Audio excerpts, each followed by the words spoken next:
Hello बच्चों अब हम आज कॉलिजन स्टार्ट करेंगे जो कि वर्क एनर्जी पावर का ही टॉपिक है। तो चलिए टाइम ना वेस्ट करते हुए कॉलिजन स्टार्ट करते हैं। तो देखिए, कॉलिजन एक बहुत इंपॉर्टेंट टॉपिक है, चाहे आपका मेंस हो, नीट हो या सीबीएसई हो। तो कॉलिजन की बात करते हैं, कॉलिजन क्या होता है और कॉलिजन कितने तरीके के होते हैं। देखिए, कॉलिजन एक बहुत आसान शब्दों में कहूँ तो कॉलिजन का मतलब होता है जब एक ऑब्जेक्ट मूव कर रहा हो और दूसरा ऑब्जेक्ट उसके पाथ में आ जाए तो हम कहते हैं कॉलिजन हुआ। एक ऑब्जेक्ट मूव करे और दूसरा ऑब्जेक्ट उस ऑब्जेक्ट के रास्ते में आ जाए तब कॉलिजन होता है, समझे ना। जैसे देखो, हम कहते हैं the path of one object get affected by other object that is called collision. देखो, कॉलिजन नॉर्मली आपको हर जगह देखने को मिल जाता है। रोड पे चलते रहते हो, कार का एक्सीडेंट होता है, कॉलिजन है, ठीक है ना। और बॉल को उठा के बैट बॉल जब खेलते हैं तो बॉल को फेंका आपने, बैट पे हिट किया, दैट इज ऑल्सो कॉलिजन, ठीक है। कॉलिजन के प्रकार बहुत सारे होते हैं। बेसिकली सिलेबस के अंदर दो तरीके के कॉलिजन है, इलास्टिक और इनइलास्टिक कॉलिजन, लेकिन काफ़ी सुपर इलास्टिक कॉलिजन भी होता है, परफेक्टली इनइलास्टिक कॉलिजन भी होता है, डिफरेंट काइंड ऑफ कॉलिजन पाए जाते हैं। तो हम बात करते हैं टाइप ऑफ कॉलिजन के बारे में। तो बात करते हैं hashtag type of collision. Type of collision, कितने तरीके के कॉलिजन होते हैं। तो देखिए, there are first elastic collision and next inelastic collision. हम पहले इलास्टिक कॉलिजन को डिक्टेट कर लेते हैं डिटेल में, उसके बाद हम इलास्टिक कॉलिजन को डिक्टेट करेंगे, ठीक है ना। तो देखिए, इलास्टिक कॉलिजन क्या होता है, ऐसा कॉलिजन जिसके अंदर एनर्जी का और मोमेंटम का कोई भी लॉस ना हो। क्या, एनर्जी और मोमेंटम बिल्कुल भी लॉस ना हो, टोटल इसमें कंजर्व रहे। तो लिखेंगे it state that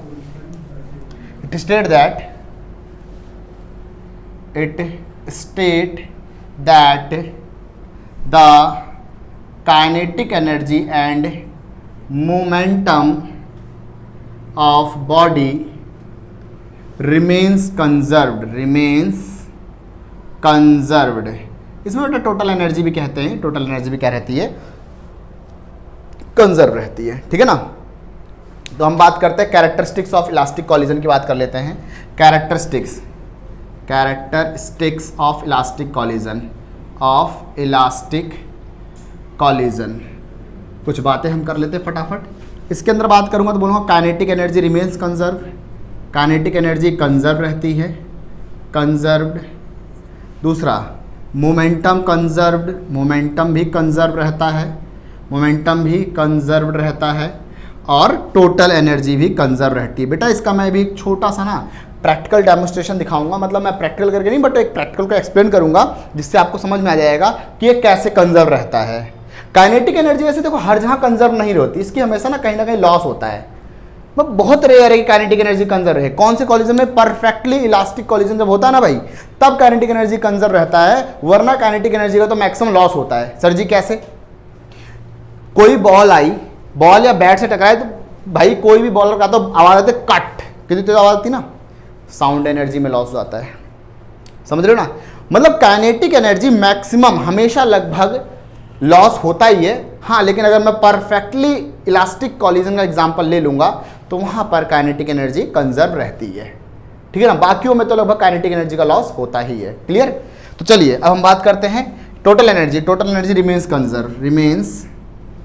conserved. Note कर लीजिए फटाफट इसको, ठीक है। तो हमने कॉलिजन के बारे में बता दिया आपको। कॉलिजन, इलास्टिक कॉलिजन जो है उसी को अब डिस्कस करें, थोड़ी देर में इलास्टिक कॉलिजन हम डिस्कस करेंगे, ठीक है ना। तो अब इलास्टिक कॉलिजन मैंने कहा काइनेटिक एनर्जी, मोमेंटम कंजर्व रहता है, मोमेंटम कंप्लीटली कंजर्व रहेगा, ये आपको देखने को मिलेगा, वो मैं आपको समझाऊंगा, एक छोटा सा एक्सपेरिमेंट समझाऊंगा कैसे होता है। काइनेटिक एनर्जी का लॉस बना रहता है, थोड़ा बहुत लॉस होता रहता है उसका, ठीक है ना। अब हम बात करते हैं, आगे चलते थोड़ा सा, अब इसकी कुछ एग्जाम्पल। सर जी कहाँ पर इलास्टिक कॉलिजन देखने को मिलता है? तो इलास्टिक कॉलिजन जो है ना वो सब एटॉमिक पार्टिकल्स में बहुत बड़े अमाउंट में दिखाई देता है, ठीक है ना। तो एग्जांपल्स में बात करूं, एग्जांपल्स इन सब atomic particles or collision between two glass balls, या तो सबएटॉमिक पार्टिकल या तो ग्लास बॉल्स के अंदर जो कॉलिजन होता है वो इलास्टिक कॉलिजन के ऐसा ही मेजर किया जाता है। आई बात समझ में?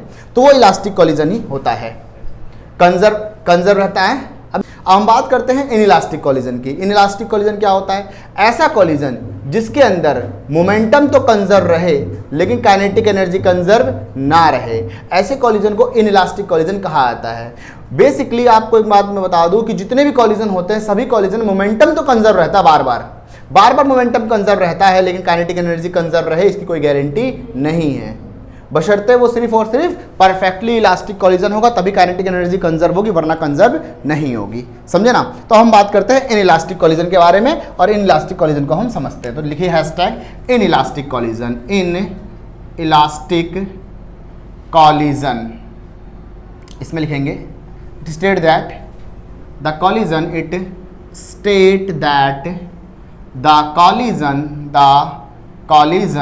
in which kinetic energy momentum remains conserved but kinetic energy loss होगा, काइनेटिक एनर्जी का लॉस होगा। कितना लॉस होगा वो एक कैलकुलेटिव पार्ट है, उसे हमें कैलकुलेट करना पड़ेगा, वो हम करेंगे अभी थोड़ी देर में, ठीक है ना? ठीक है जी, मतलब मोमेंटम कंजर्व रहता है, काइनेटिक एनर्जी कंजर्व नहीं रहती। आ रही बात समझ में? ठीक है जी। अब हम बात करें कोई एग्जांपल वगैरह सर जी। हाँ, आपको लगभग जहां भी मिलता है वो इनइलास्टिक कॉलिजन ही देखने को मिलता है। कार गई हाईवे पे, ये कार धम, ये टक्कर हुई, ये क्या है आपकी इनइलास्टिक कॉलिजन। क्योंकि इसके अंदर आप खुद सोचो, ये कार मान लो दोनों की दोनों कौन सी कंपनी कार ले, बताओ BMW, ठीक है ना? BMW लेते हैं, ठीक है, दोनों ही। अब ये आ रही थी 50 किलोमीटर पर आवर से आ रही थी, दोनों सेम वैरायटी कार, एकदम सब कुछ सिमिलर है। ये 50 किलोमीटर पर आवर जा रही थी, ये आ रही थी मान लो 30 किलोमीटर पर आवर से। यहाँ जो कॉलिजन हुआ, कॉलिजन होते ही ये कार रुक गई, रुकेगी नहीं रुके, रुक गई कार, रुकते वेलोसिटी खत्म, वेलोसिटी खत्म, काइनेटिक एनर्जी कहाँ गई? काइनेटिक एनर्जी तो छूमंतर। समझे कि नहीं समझे? समझे ना? तो इस तरीके से वहां पर काइनेटिक एनर्जी का लॉस हुआ। तो अपन इसमें एग्जांपल में एक एग्जांपल डाल लेते हैं, collision in between vehicle. Collision in between vehicles के बीच में जो कॉलिजन होता है वो आपका इनइलास्टिक कॉलिजन के अंदर काउंट किया जाएगा। आई बात समझ में? नोट कर लो फटाफट। अब हम बात कर लेते थोड़ा सा परफेक्टली इनइलास्टिक कॉलिजन। अगर परफेक्टली इनइलास्टिक कॉलिजन की बात करूंगा, परफेक्टली इनइलास्टिक कॉलिजन की बात करूंगा, आ रहा है वीडियो में? ठीक है। अगर मैं परफेक्टली इनइलास्टिक कॉलिजन की बात करूंगा, देखें अब आगे लिखें हैशटैग परफेक्टली इनइलास्टिक कॉलिजन। तो परफेक्टली इनइलास्टिक कॉलिजन में क्या होता है? इसके अंदर जो होता है ना, इसमें complete loss of kinetic energy. क्या होता है? कंप्लीट। अच्छा एक बात बताओ, जो भाई जो क्या कहते हैं, जो आपका वो होता है, कार आई, मैंने अभी कार का एग्जांपल लिया ना, कार आई, कार टकरा गई। जब कार टकरा रही है तो उसमें क्या है कि भाई हो सकता है कि जो कार आई है इसने हिट किया इसको, तो अगर 40 किलोमीटर पर आवर से कार आ रही थी तो इट में भी पॉसिबल कि 20 से जाने लग जाए। होता है टक्कर के बाद धम, थोड़ा आगे गए, थोड़ा इधर होता है, मूवीज में दिखाते टक्कर हुआ ऐसे जूम, थोड़ी तो काइनेटिक एनर्जी रह जाएगी, नहीं रह जाएगी। लेकिन अगर कॉलिजन परफेक्टली इनइलास्टिक है तो there is maximum loss of kinetic energy. क्या होता है यहां पर? Maximum loss of kinetic energy होता है। बेसिकली होता क्या है, जब दोनों बॉडी कोलाइड हो और कोलाइड होने के बाद दोनों बॉडी एक साथ चलने लग जाए ऐसे करके, समझ रहे हो ना, ऐसे कॉलिजन कहते हैं परफेक्टली इनइलास्टिक कॉलिजन। तो in this if body stick together after collision, that is known as perfectly inelastic collision. That stick together after collision and goes with common velocity, that is called perfectly perfectly in elastic collision, in elastic collision, इसे perfectly in elastic collision कहा जाता है। समझे? इसके अंदर क्या होता है, in this loss of kinetic energy maximum, in this loss of kinetic energy, loss of kinetic energy maximum, इसके अंदर काइनेटिक एनर्जी का सबसे ज़्यादा मतलब मैक्सिमम टू मैक्सिमम लॉस होता है। या कुछ कुछ किताबें और कुछ कुछ वो कहते हैं कि भाई कंप्लीट लॉस जाता है काइनेटिक एनर्जी का। समझ रहे ना? सर जी कहाँ देखने को मिलता है complete loss of kinetic energy? अगर मैं इसका एग्जांपल लिखने लग जाऊं तो इसके एग्जांपल में आप देखेंगे, example mud stick on wall. अब देखो जैसे कि ये दीवार है ना, दिख रही है ना दीवार, कीचड़ उठाया कीचड़ उठा के ना दीवारें मार दिया। अब कीचड़ के पास काइनेटिक एनर्जी होगी कि नहीं? हाँ भाई बताओ, होगी कि नहीं होगी? होगी, क्योंकि इसका मास तो है। तो क्योंकि कीचड़ के पास काइनेटिक एनर्जी होगी, अब जब दीवार से चिपक जाएगा तो काइनेटिक एनर्जी क्या होगा? लगभग पूरा खत्म, लॉस जाएगा ना, क्योंकि वेलोसिटी जीरो हो जाएगी ना उसकी, तो काइनेटिक एनर्जी क्या जाएगी? लॉस जाएगी। तो ये कैसा कॉलिजन हो आपका? Perfectly inelastic collision. आया समझ में ना? तो एक बहुत बेहतरीन एग्जांपल है कि जब मड को आप दीवारें मारते हैं तो ये कॉलिजन बहुत, क्योंकि कॉलिजन का मतलब क्या है? ये बॉडी से दूसरी बॉडी आके टकरा गई। तो देखिए बच्चों, अब इसके कुछ एक्स्ट्रा पॉइंट्स हैं, मतलब जो इलास्टिक और इनइलास्टिक कॉलिजन दोनों हुए ना, अब से कुछ हम एक्स्ट्रा पॉइंट्स ले रहे हैं।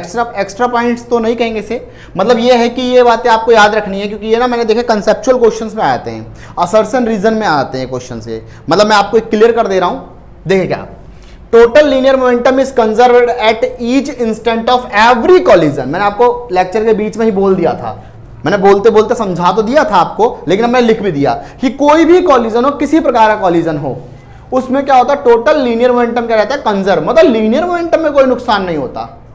मतलब लीनियर मोमेंटम जो अभी इनिशियल का है और लीनियर मोमेंटम जो फाइनल का है वो हमेशा सेम बना रहता है, चाहे वो इलास्टिक हो, चाहे वो इनइलास्टिक हो, चाहे वो किसी प्रकार का कॉलिजन हो। ओके, ठीक है जी। काइनेटिक एनर्जी क्या होता है वो भी समझेंगे थोड़ा सा। अब देखो आगे, second, total energy conserved in all collision. Total energy conserve रहेगा। टोटल एनर्जी क्या होता है? Mechanical energy, that is kinetic energy plus potential energy. याद आ रहा है ना? Last point, in an elastic collision the kinetic energy conservation hold. अगर collision elastic है, इलास्टिक बोले तो जो सब एटॉमिक पार्टिकल्स के बीच में हो रहा है, जो बॉल्स के बीच में हो रहा है, अगर कॉलिजन इलास्टिक है तो एनर्जी तो कंजर्व रहेगा, काइनेटिक एनर्जी कंजर्व रहेगा। लेकिन collision is over and does not hold, conservation hold after the collision is over and does not hold at every instant of the collision। ये बड़ी important point है, ये बड़ा important, इसको समझे थोड़ा सा।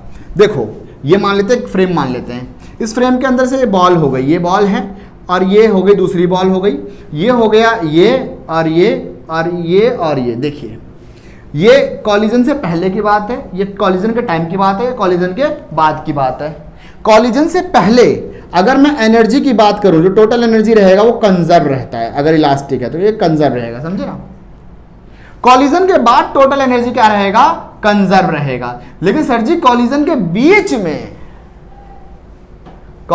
बीच में टोटल एनर्जी कंजर्व रहे, ये जरूरी नहीं है और रहता भी नहीं है। अभी मैं समझा रहा हूं कैसे, तो मैंने ये समझाया, for elastic collision the kinetic energy conservation hold, elastic तो होल्ड करता है, after the collision is over and does not hold at every instant.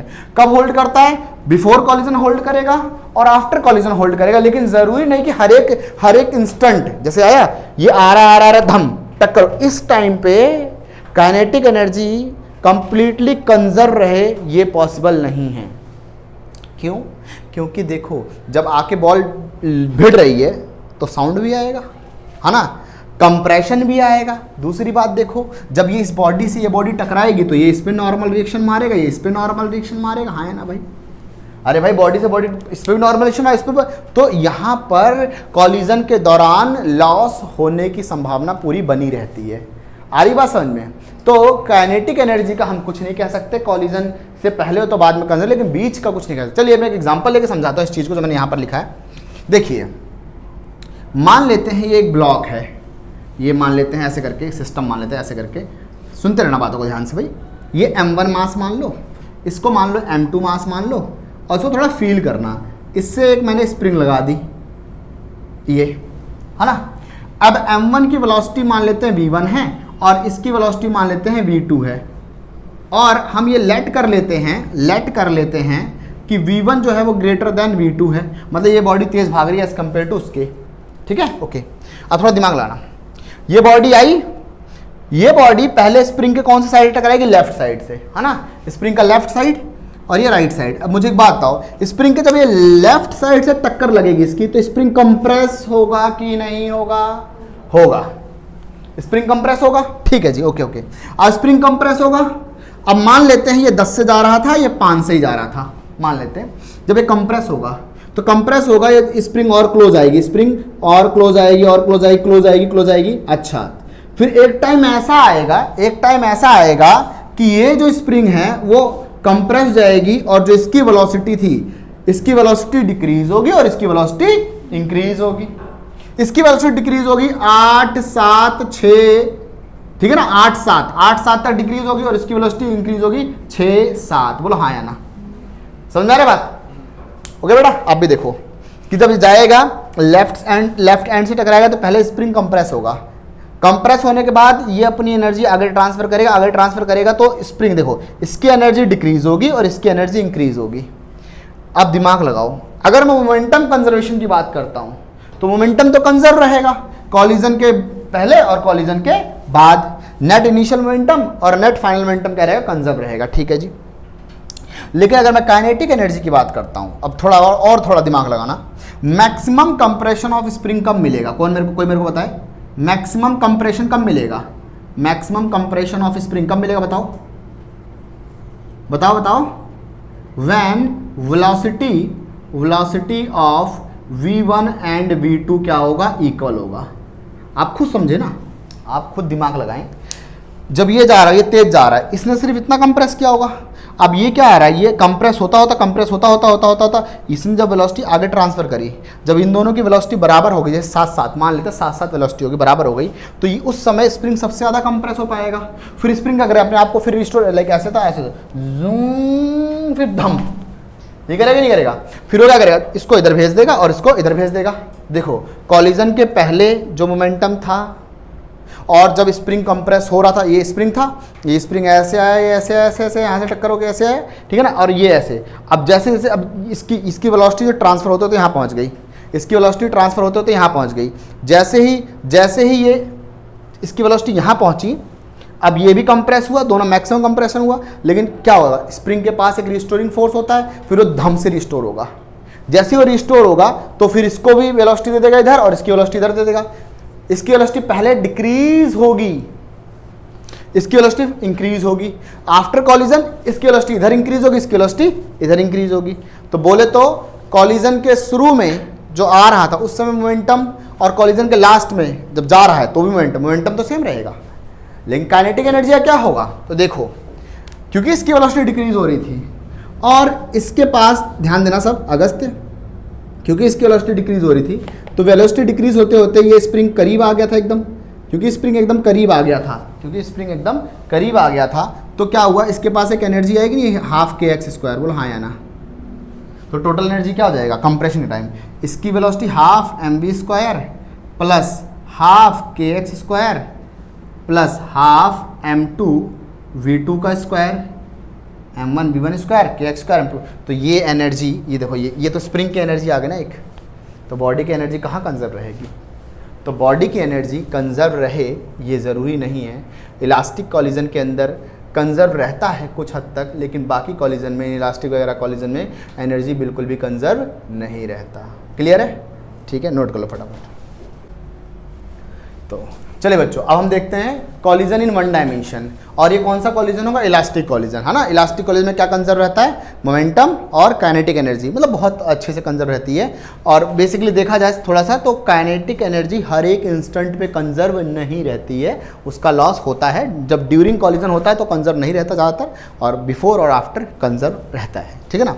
अब हम बात करते हैं elastic collision in one dimension. इसके लिए देखिए मैं क्या करता हूँ, वन डायमेंशन बोले तो एक्स, वाई और जेड, इन तीनों एक्सिस में से कोई एक एक्सिस। तो मान लेते ये रहा, ये रही बॉडी, एक m1 मास मान लेते हैं इसका, इसकी वेलोसिटी u1 ले लेता हूँ। ये हो गया m2 मास हो गया, इसकी वेलोसिटी u2 ले लेता हूँ ऐसे करके। और यहाँ पर ये दोनों बॉडी टकरा गई, ये। अच्छा एक और बात आपको बताऊँ, टकराते समय तो थोड़ा डिफॉर्मेशन होता है, थोड़ा सा ना बॉडी, जैसे देखो ना कार टकराते डेंट आता है ना, वैसा ही बॉडी में डिफॉर्मेशन होता है, बट मैं दिखा नहीं रहा, ध्यान रखना डिफॉर्मेशन होता है ऐसे करके ऐसे करके ऐसे। तो ये हो गया M1 और ये हो गया M2 और ये हो गया टकराने के बाद की बात है, क्योंकि बेटा ये वन डायमेंशन कॉलिजन मैंने आपको समझाना है, तो इसलिए मैं सारा का सारा उसी केस के हिसाब से बना रहा हूँ। ये देखिए ये हो गई, इसकी वेलोसिटी v1 हो गई, इसकी वेलोसिटी v2 हो गई, इसका मास m2 हो गया, ठीक है। ये है बिफोर कॉलिजन का केस है, ये है बिफोर कॉलिजन, कॉलिजन से पहले की बात है ये बिफोर कॉलिजन। और ये है ड्यूरिंग कॉलिजन का केस, ड्यूरिंग कॉलिजन, कॉलिजन के साथ वाला, कॉलिजन के समय का।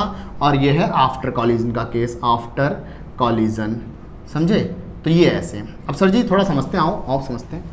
देखो U1 U2 वेलोसिटी आ रही है ऐसे करके, ठीक है ना। और ये वन डायमेंशन कॉलिजन है, इलास्टिक कॉलिजन। तो मैंने कहा ये इलास्टिक कॉलिजन है, मैं खुद कह रहा हूँ कि इलास्टिक कॉलिजन है, तो इसका मतलब ये है क्या कंजर्व रहेगा इसमें, काइनेटिक एनर्जी और मोमेंटम, है ना।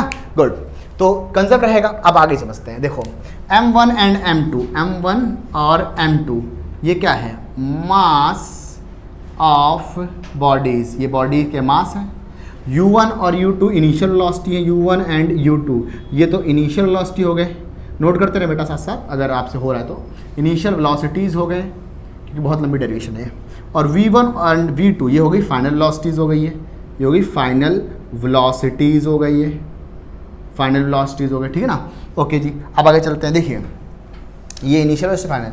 अब लेट कर लेते हैं, देखिए कि कॉलिजन हो, इसके लिए ज़रूरी ये है कि ये वाली जो बॉल है वो तेज़ी से आ रही हो इसकी तरफ। अरे तभी तो कॉलिजन होगा ना, जब वो बॉल आएगी तेज़ी तभी तो होगा।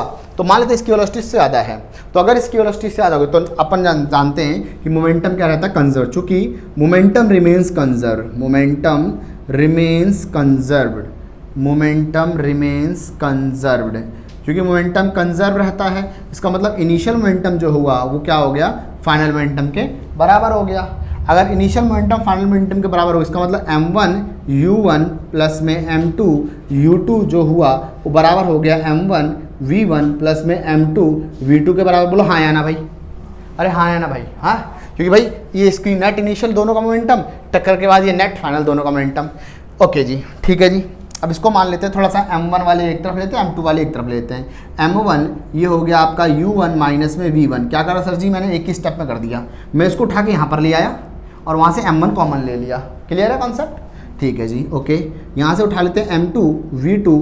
अच्छा ये जब मैं यहाँ ले जाऊँगा तो M2 देखो कॉमन आ जाएगा और माइनस U2 बन जाएगा। बोलो हाँ या ना भाई, बोलो क्लियर, वेरी गुड, ठीक है ना। इसको मान लेते हैं अपन फर्स्ट इक्वेशन, इसको मान लेते हैं अपन सेकंड इक्वेशन, क्योंकि सर जी ये काम आएगी ऊपर वाली, इसलिए मैंने इसको रख लिया। तो मोमेंटम कंजर्व मैंने दिखा दिया, क्योंकि कॉलिजन कौन सा है भाई मुस्कान, इलास्टिक। तो इलास्टिक कॉलिजन में और क्या कंजर्व रहता है, kinetic energy, kinetic energy conserve रहती है, मतलब 100% तो नहीं लेकिन हाँ रहती है। तो अब बात करते हैं, चूंकि kinetic energy also conserve, kinetic energy also conserve, तो काइनेटिक एनर्जी भी कंजर्व रहती है। तो अगर काइनेटिक एनर्जी कंजर्व रहती है, therefore net initial kinetic energy will be equals to net final kinetic energy. तो नेट इनिशियल काइनेटिक एनर्जी क्या हो जाएगा, that is half M1 U1 का स्क्वायर प्लस में हाफ M2 U2 का square is equals to half M1 V1 का square plus में half M2 V2 का स्क्वायर। क्लियर है कॉन्सेप्ट। अरे भाई नेट इनिशियल काइनेटिक इसकी, फिर इसकी बराबर होगा इसकी और इसकी काइनेटिक एनर्जी के। ओके डन, ठीक है जी। अब क्या करो, सिमिलर वाली चीज़ एक तरफ लिया, 1/2 M1 U1 का स्क्वायर माइनस में 1/2 M2 V1 का square is equals to 1/2 M2 V2 का स्क्वायर माइनस में 1/2 M2 लेके जाऊंगा M2 U2 का स्क्वायर। फिर 1/2 दोनों तरफ दिख रहा है तो दोनों तरफ मार दो, इसको जान से मार दिया हमने इसको। अंदर बचा M1, अंदर बचा U1 का स्क्वायर माइनस में V1 का स्क्वायर, और ये बचा M2, ये हो गया V2 का स्क्वायर माइनस में U2 का स्क्वायर। बोलो हाँ या ना भाई, क्लियर है कंसेप्ट, ध्यान रखेंगे। हाँ भाई कोई दिक्कत है क्या सर? वो जो ये दूसरा लिखा है ना, हाँ सॉरी ये M1 आएगा, सॉरी ठीक है ना। तो ये आ जाएगा, तो ये हो गया सेकंड इक्वेशन। क्लियर, नोट कर लो फटाफट, चलो जल्दी से नोट करो बेटा। ये तीसरी इक्वेशन हो जाएगी ना, थर्ड इक्वेशन, ठीक है, थर्ड इक्वेशन। अब देखो अब क्या करें, अब ऐसा करते हैं, सेकंड और थर्ड को पकड़ते हैं, ठीक है। फर्स्ट वाले को अपने को कोई काम नहीं है तो फर्स्ट वाला हटा देते हैं, सेकंड बाद में काम आएगा, उसे उठाना है, गलती से हटा दिया मैंने उसको, ठीक है ना। From third, second and third, from second and third, दूसरे और तीसरे से। तो दूसरे और तीसरे को पकड़ते हैं, इसको इससे डिवाइड कर दो, ठीक है ना। दैट इज m1, या ऐसे बोल दो थर्ड डिवाइडेड बाय सेकंड, ऐसे करते हैं, third divided by second. m1 ये हो गया u1 का स्क्वायर माइनस में v1 का square is equals to m2, ये हो गया v2 का स्क्वायर माइनस में u2 का स्क्वायर अपॉन में अब ये वैल्यू डाल जाएगी m1 u1 माइनस में v1, और ये हो गया आपका m2, ये हो गया आपका v2 माइनस में u2। ओके, ये कुछ देखेला सा लग रहा है कि नहीं लग रहा? a square minus B square, है ना। तो तीसरे से दूसरे को डिवाइड कर दिया, इस वाले से इसको ऊपर, इसको नीचे रख दिया। तो अब आगे m1 से m1 कैंसिल हो गया, क्या हो गया, a square minus B square, तो हो गया a प्लस b, और ये हो गया a माइनस बी, आया समझ में, अपॉन में u1 माइनस में v1, ऐसा हो गया, ठीक है जी। उसी तरीके से इससे मर गया, तो ये हो गया a प्लस b, और ये हो गया आपका a माइनस b, ऐसा हो गया, और v2 माइनस में u2 हो गया। बोलो आया कि नहीं आया समझ में? ठीक है, अब आगे चलते थोड़ा सा। अब देखिए, अब देखिए, अब हम बात करते हैं नेक्स्ट, थोड़ा सा आगे लेके चलते हैं इस चीज़ को। अब इससे देखो, इस पूरी इक्वेशन से ये मर जाएगा, इससे ये वाला मर जाएगा, है ना। जब ये मर जाएगा, अब इसको हटा देता हूँ, किसी काम का नहीं है, यहाँ से अब हट गया। मेरे पास क्या बचा, मेरे पास बचा, ये बचा आगे, ये u1 प्लस में v1 is equals to v2 plus में u2, ये बचा। मैं थोड़ा अगर इसको इंटरचेंज करूं तो मुझे मिल जाएगा आपका u1, इसको ले आओ माइनस में u2 is equals to v2 minus में v1, ऐसा मिला कि नहीं मिला? Change in initial velocity and change in final velocity क्या हो गया, इक्वल हो गया। हाँ, ऐसा होगा, अभी मैं करके दिखाता हूँ आपको, नोट करें फिर, क्योंकि मेरे को क्या करना है बेटा, मैं ना नोट करते रहे बेटा, मेरे को क्या करना है, मेरे को इसकी वेलोसिटी निकालनी है कि फाइनली इसकी क्या वेलोसिटी थी, फाइनली इसकी क्या वेलोसिटी थी, मेरे को ये निकालना है। तो मेरा टारगेट है इसकी वेलोसिटी निकालने का, क्योंकि इलास्टिक कॉलिजन तो हो गया, इलास्टिक कॉलिजन में काइनेटिक एनर्जी कंजर्व हो गई और मोमेंटम कंजर्व हो गया। तो जब काइनेटिक एनर्जी कंजर्व हुआ, मोमेंटम कंजर्व हुआ, तो अब क्या करेंगे, अब हम उसकी वेलोसिटी भी निकालें, कितनी वेलोसिटी से भाग रहा था वो, हाँ, तो हम उसको करेंगे। तो अब मैं क्या करूंगा, देखो ध्यान रखना एक बात कि ना, अगर मेरे को वेलोसिटी, फाइनल वेलोसिटी इसकी निकालनी है, तो सब्जेक्ट बनाऊंगा मैं इसकी वेलोसिटी को, ओके। और अगर मेरे को फाइनल वेलोसिटी इसकी निकालनी है, सब्जेक्ट बनाऊंगा इसकी वेलोसिटी को। सर जी क्या कह रहे हो, आओ समझाता हूं। देखो ये आया ना, मैं अब अपन कैलकुलेट करना चाहते हैं फाइनल वेलोसिटी ऑफ v1। तो क्योंकि मेरे को final velocity of v1 calculate करना है, तो मैं सब्जेक्ट बनाऊंगा v2 को। क्या करूंगा, यहां से जहां मेरे को v2 दिख रहा है उसको एक तरफ कर लूंगा, बाकी सब चीजें एक तरफ लेके चला जाऊंगा। तो v2 इज इक्वल्स टू, ये जंप करा के यहाँ लाऊंगा तो ये जाएगा u1 माइनस में u2 प्लस में v1। बेटा अगर किसी को कंफ्यूजन हो रही है तो कोई दिक्कत नहीं, यहाँ से इधर आया तो ये बराबर हो गया, इसको पलट दिया मैंने, ठीक है ना। तो ये हो गया, ये इसको मान लेते हैं फोर्थ इक्वेशन। सर जी अब क्या इसका काम होगा, जल्दी नोट करें बेटा। अब फोर्थ इक्वेशन हो गई। अब मैं क्या करूंगा, अब यहाँ पर फर्स्ट थी ना, वो मैंने रफ कर दिया, तो fourth equation put in first. आप जाके देखिए मैंने लास्ट में क्या लिखवाया था, वीडियो को पीछे करके देख लेंगे आप, और बेटा आप कॉपी में पीछे देख लेंगे जाके ठीक है। m1 u1 प्लस में m2 u2 is equals to m1 v1 plus में m2 v2, ऐसा दिखेला था ना भाई, ऐसी था ना कुछ। तो m1, अब जहाँ मेरे को v2, ये रहा ना v2, जहाँ मुझे दिख रहा है मैं उसमें अप्लाई कर दूंगा m1 u1 प्लस में m2 u2 is equals to m1 v1 plus में m2 v2, क्या आ गया, ये आ गया u1 माइनस में u2 प्लस में v1 आया। बोलो हाँ या ना। देखो फायदा देखो क्या हुआ, जब मेरे को v1 निकालना था ना, हाँ भाई मेरे को v1 निकालना था, मैंने अगर v2 को सब्जेक्ट बनाया, v2 को जब सब्जेक्ट बनाया मैंने, तो देखो इक्वेशन में v1 आ गया, मार्केट से इक्वेशन से v2 बाहर ही हो गया। इसीलिए कहते हैं अगर v1 निकालना है तो v2 को सब्जेक्ट बनाओ, और v2 निकालना है तो v1 को सब्जेक्ट बनाओ, उस वाले बंदे को मार्केट से बाहर कर दो, ठीक है ना। ठीक है, अब आगे चलते, थोड़ा सा इसको अब रफ कर देता हूँ मैं फटाफट, अब देखेंगे आगे। अब बस पूरा की पूरी मैथ रह गई है। अब थोड़ा ध्यान से, यहाँ पर अगर आपसे प्लस माइनस की गलती होगी तो भाई नंबर जाएंगे आपके, m1 v1 प्लस में अभी अंदर जाएगा, ये हो गया m2 U1 माइनस में M2 U2 प्लस में M2 V1। ओके, अब 1 1 वाले एक तरफ लो और 2 2 वाले एक तरफ लो। 1 ये रहा, 1 ये रहा, इसको एक तरफ उठा के लेकर आओ, ठीक है ना। 2 ये रहा, 2 ये रहा, ये भी एक तरफ लेकर आओ। चलो इसको एक तरफ उठा लाओ, तो ये हो जाएगा आपका M2 U2, जब ये इधर आएगा माइनस का तो प्लस हो जाएगा M2 U2 is equals to, ये वाला यहाँ लेके चले जाओ, ये हो गया M1 V1 और V1, ये V1 वाले एक तरफ ले लो, M1 V1 प्लस में M2 V2। देखो बेटा कुछ नहीं है, कोई खास नहीं, मैथ्स बस, इसको मैं यहीं पर लेकर आ गया। क्या बचा मेरे पास? मेरे पास सिर्फ और सिर्फ ये बचा हुआ है, क्योंकि ये भी इसको यहाँ उठा के लेकर आ गया और इसको इसके साथ रख दिया, ये बचा हुआ। तो इसके साथ मैं करता हूँ M2 U1 और इस वाले बंदे को उठा के मैं सामने फेंक देता हूँ। ध्यान देते रहना बड़े ध्यान से, M1 U1, ध्यान दो क्या कर दिया मैंने, ध्यान देना। इस वाले को उठा के यहाँ लिया तो माइनस था, इधर आके क्या हो गया, प्लस हो गया। ठीक है जी, वो मर गया, वो खत्म हो गया, मार्केट से वो चला गया। ठीक है, अब ये 3 बचे हुए हैं, ये दोनों देखो V1 V1 साथ साथ दिख रहे हैं, इन दोनों को एक साथ लिख लिया, यहाँ पर देखो साथ में लिख दिया इसको, साथ में लिख दिया इसको, है ना। इन दोनों को एक साथ में M1 V1 और M2 V1 साथ में लिख दिया। ये बंदा बचा था, ये तो चला गया। अब मैं क्या कर रहा हूँ, इस वाले को, सेम वाले को देखो, मैं क्या देखता हूँ, सेम देखता हूँ, U1 U1 देखता हूँ, U1 U1 देख लिया यहाँ से V1 V1 देख लेता हूँ, ऐसे देखता हूँ, समझे ना। यहाँ से U2 U2 देखता हूँ, मास नहीं देखता मैं, वेलोसिटी को देखता, वेलोसिटी पे फोकस होता है मेरा।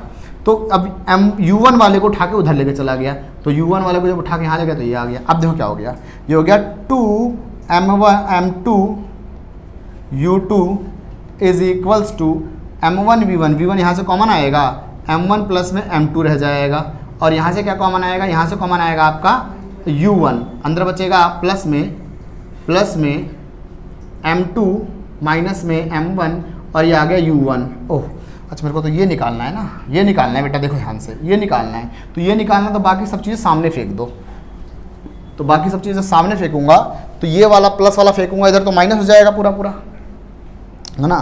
तो ये हो जाएगा V1 M1 प्लस में M2, या ऐसे रहने देते हैं, इसको ऐसे रहने देते हैं, मैं डायरेक्ट इसी को लेकर आता हूँ। 2 M2 U2 माइनस में M2 माइनस में M1 और ये हो गया U1 इज इक्वल्स टू हो गया M1 प्लस में M2 इंटू में V1। समझे ना क्या कर दिया मैंने, ठीक है। अब वहाँ से क्या करेंगे, V1 को उठाएंगे, V1 यहाँ पर आ जाएगा, ये हो जाएगा 2 M2 U2, ठीक है ना। अंदर क्या बचेगा, माइनस का M2 माइनस में M1 U1, और नीचे आ जाएगा क्या, ये पूरी पूरी टर्म M1 प्लस में M2। तो this is the final velocity of first ball. ये हो गई फर्स्ट बॉल की फाइनल वेलोसिटी। देख लीजिए फटाफट बेटा, एक बार और देख लो इसको फटाफट, सभी देख लो एक बार। देखो मैंने क्या करा था, मैंने 4th इक्वेशन को उठा के फर्स्ट वाले में पुट कर दिया था। फर्स्ट वाली इक्वेशन ये रही, 4th इक्वेशन में V2 निकाला था, तो V2 की वैल्यू एज इट इज़ मैंने यहाँ पर अप्लाई कर दी। अब ध्यान देखते हो, M1 U1 M2 U2, ये M1 V1 M2 U1 M2 minus U2 M2 V1, ठीक। अब मैं क्या करता हूँ, क्योंकि मेरे को देखो V1 निकालना है ना, मुझे V1 निकालना है ना, तो V1 निकालने के लिए मैं क्या करूँगा, V1 वाली सारी टर्म एक तरफ लाऊंगा और बाकी सारी टर्म एक तरफ लेके जाऊंगा। यही तो काम करना होता है, मैथ ये तो सिखाता है कि जिस चीज़ को कैलकुलेट करना हो एक तरफ लेके जाओ। अब मैं वही करूँगा, लेकिन इसमें क्या करूँगा मैं, देखो जैसे ना मेरे को क्या दिख रहा है, मेरे को दिख रहा है देखो U1 U2, इस पर फोकस बनाता हूँ मैं। जहाँ पर जैसे U2 है, ये रहा U2, तो इन दोनों को एक साथ लेकर आ जाओ, ठीक। यहाँ पर देखो V1 है और यहाँ रहा V1, तो इन दोनों को एक साथ लिख लो। मैं ये तो समझा रहा था आपको, देखो U2 जब यहाँ से यहाँ उठा के लेकर आऊँगा तो माइनस का U2 बन जाएगा, प्लस का बन जाएगा, ठीक है ना। ये आ गया यहाँ पर, चलो मैं इसको ऐसे हाइलाइट, यहाँ पर आ गया ये, ठीक है ना। और ये दोनों मैंने एक साथ लिख दिए, यहाँ पर आ गया M1 V1 और M2 V1, ठीक है। ये बचा, देखो यहाँ पर U1 है और यहाँ पर मेरा U1 के डेटा बचा हुआ, इसको उठा के मैं यहाँ लेकर चला गया। अब जब ऐसा किया मैंने, इंटरचेंज किया, तो ये हो गया, देखो ये वाली वैल्यू यहाँ आई तो प्लस हो गई और ये वाली वैल्यू यहाँ गई तो माइनस हो गई। M1 U1 माइनस हो गई, समझे ना। और देखो M1 V1 ये रहा, M2 V1 ये रहा, और देखो M2 U1 ये रहा, इसको कहीं लेकर थोड़ी गए थे। इसके साथ मैंने क्या कर दिया, इस वाली वैल्यू उठा के लेकर आया और यहाँ कर दिया। अब जो कॉमन है कॉमन ले लो, जो नहीं हो रहा छोड़ दो उसको। M1 U1 ये हो गया, 2 M2 U2 हो गया, ठीक है। अब यहाँ देखेंगे, यहाँ पर V1 तो यहाँ से V1 कॉमन आ गया, M1 प्लस में M2 हो गया, फिर प्लस में यहाँ देखो U1 कॉमन आ गया तो ये ऐसा हो गया। मुझे फिर याद आया, मुझे निकालना था V1 था, तो मेरे को सारा काम तो इसके लिए करना था, समझे ना। तो अब मैं क्या करूँगा, इस पूरी टर्म को उठा के यहाँ लेकर आ जाऊँगा। जब मैं पूरी टर्म को उठा के यहाँ पर लेकर आऊँगा इस तरीके से यहाँ पर, तो ये प्लस का था माइनस बन जाएगा। तो यहाँ पर हो गया माइनस माइनस m2 m1 और u1 हो गया, और सामने क्या बचा, v1 और m1 प्लस m2 बचा। मेरे को v1 निकालना है ना, v1 निकालना है, तो बाकी सब चीज़ें क्या कर दूँगा, नीचे फेंक दूंगा। तो देखो ये आ गया और बाकी सब चीज़ें, ये आ गई फाइनल वेलोसिटी ऑफ फर्स्ट।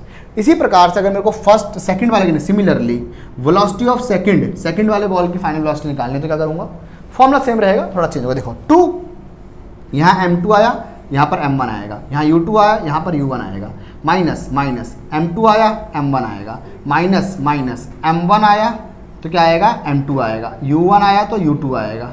समझे, नीचे तो m1 प्लस m2, अगर मैं उसको चेंज भी करूँगा तो क्या ही चेंज कर पाऊँगा उसको, बताओ, समझे ना।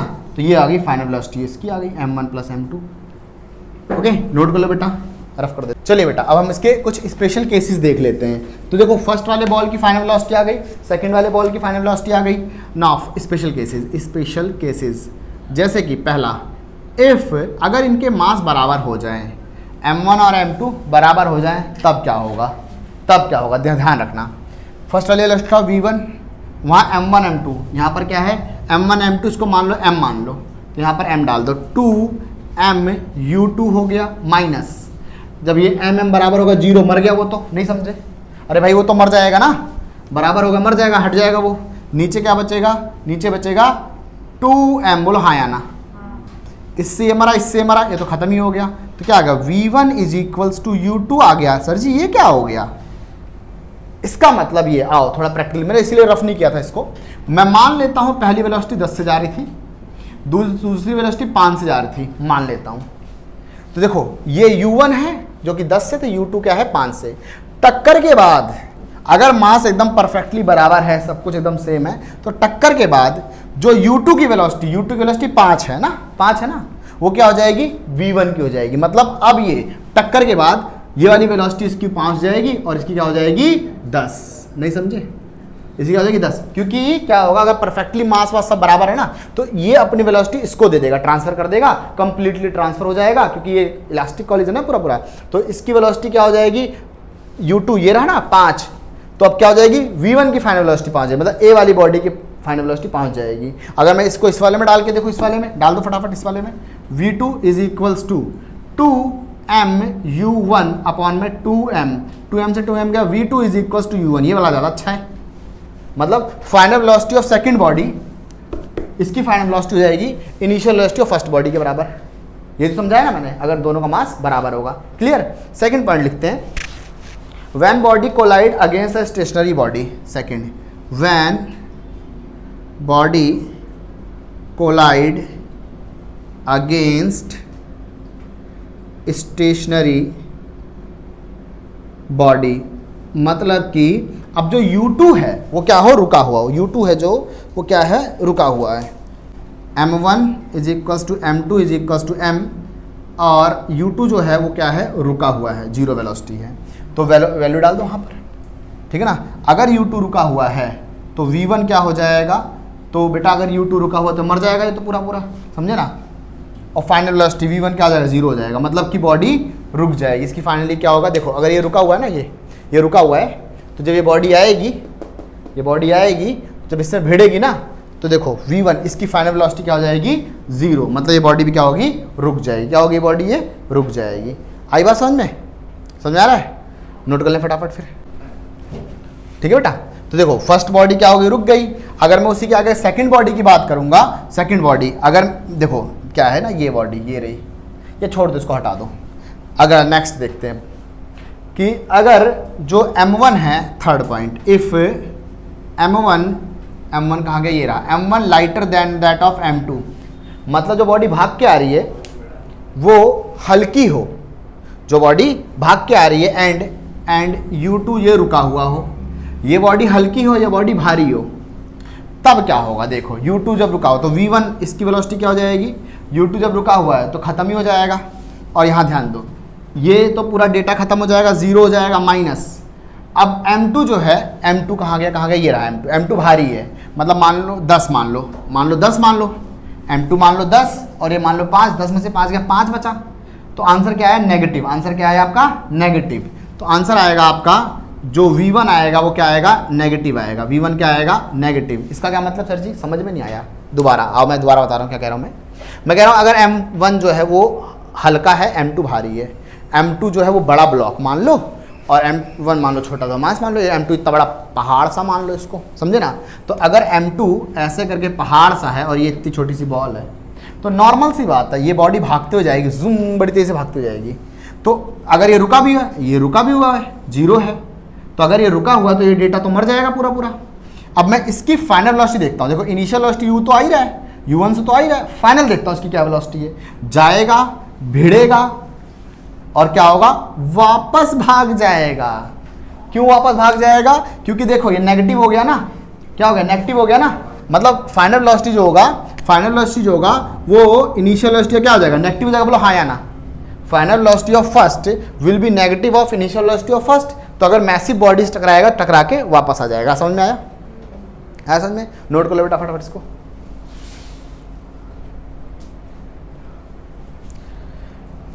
ठीक है बेटा।